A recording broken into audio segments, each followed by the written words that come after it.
And that's the whole company. 494. Farragut, Idaho. Farragut, Idaho.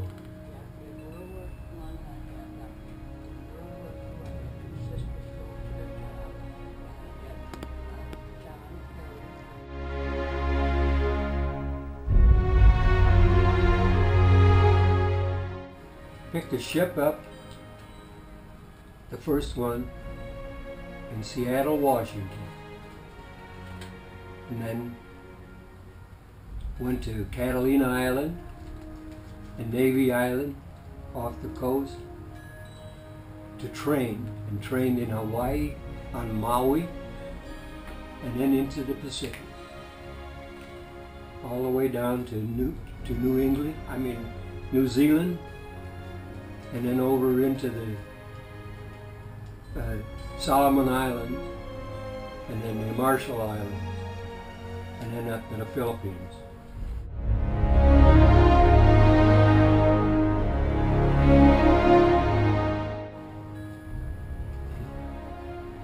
World War II was you leave the United States and you don't get back for 6 years. Or I didn't get back until 1947. There's no R&R in the war. No R&R? No.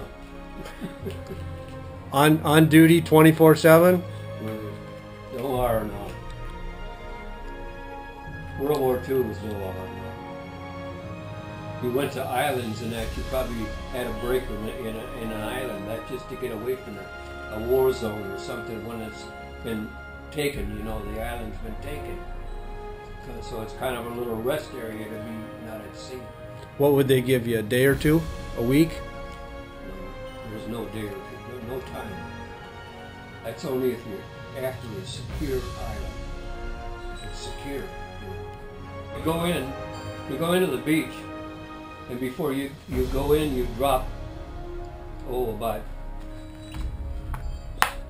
quite a few yards. That'd be 1,200 feet or 1,200 feet. You drop double anchors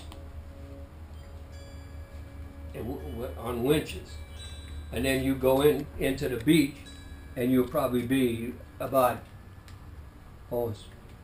6, maybe 10 feet, from the beach. And then use the anchors to pull yourself back out to sea. Yeah. If they grab. About that. Okay, now Okinawa, I was on Kremereta, which is south on the chain that connects Okinawa. From Formosa on, those islands go all the way up into Japan. Formosa's south, further south, and then you got the chain, and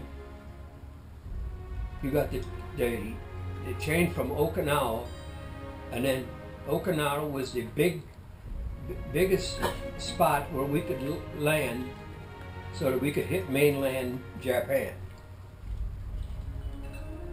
And Kremereta was 6 miles from Okinawa. That's where we landed there 6 days before April the 1st on Kremereta, and secured that.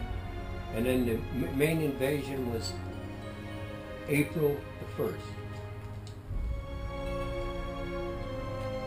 And they didn't secure that until way after July, and then when they got it secured, we still had Japanese on it, but they had the island secured. Then they formed the 58th Fleet under Nimitz, Admiral Nimitz, heading for Japan. It would have been the largest war fleet that was ever assembled. And were you a part of that? You were in the 58th Fleet on the way to Japan? 58th under Nimitz. The war was over, right? So the amphibious force got orders to go to Qinhuangdao, China. That's in the Yellow Sea, and North Korea and South Korea and you're way up into there, and then you got Russia right up here. Qinglongtao, China, goes into the mainland, and you're close to Peeping, China. And what were your orders that once you got there? To surrender the Japanese. Because they were being slaughtered by the communist Chinese. So the Japanese surrendered to any American. The coral on most of the areas there is, we wouldn't know anything about. Just like a lot of the islands that they invaded all in the Pacific. We didn't know the structure of that. With, you know, our history was mostly European history. So the ships would run aground? Well, yeah. Some of them, like my brother, they never got to the beach. At Okinawa, they never got to the beach. I mean, at Guadalcanal, they never got to the beach. They were 50 feet off the beach. 50 feet. And the water was 7 to 8 feet, and the men fell right off the landing craft, right with their big gear on, into the water. Because they were on the top of the coral. See, they couldn't get over the coral, that's it.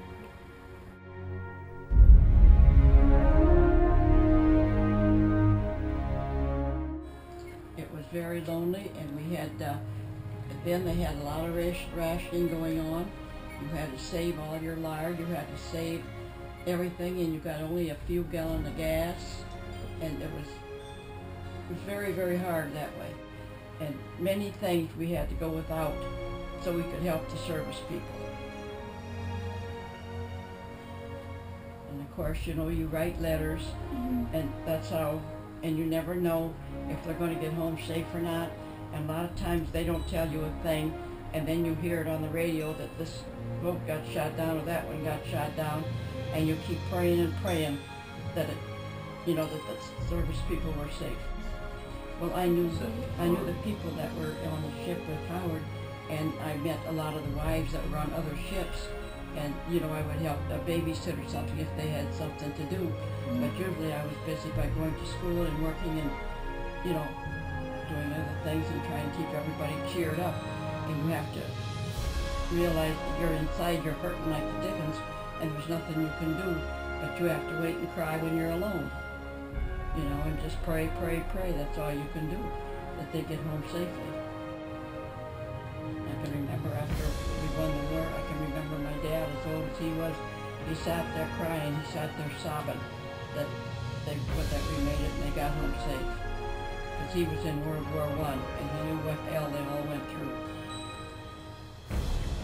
My dad was in World War I, and he knew the hell, and then you can just see him yet today. I can see him sitting there with his hands, you know, his face in his hands, and just sobbing. He was so thankful it was over, and his kids and everybody was home safely.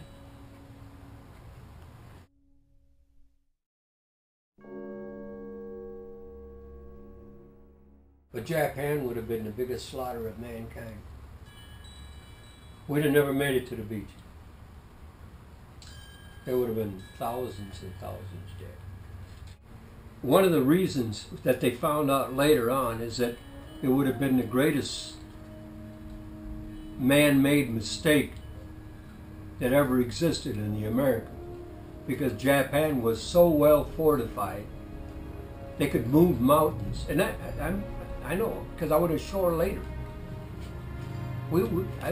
I went all the way back to the United States, went all the way back on a seaplane tender to Japan.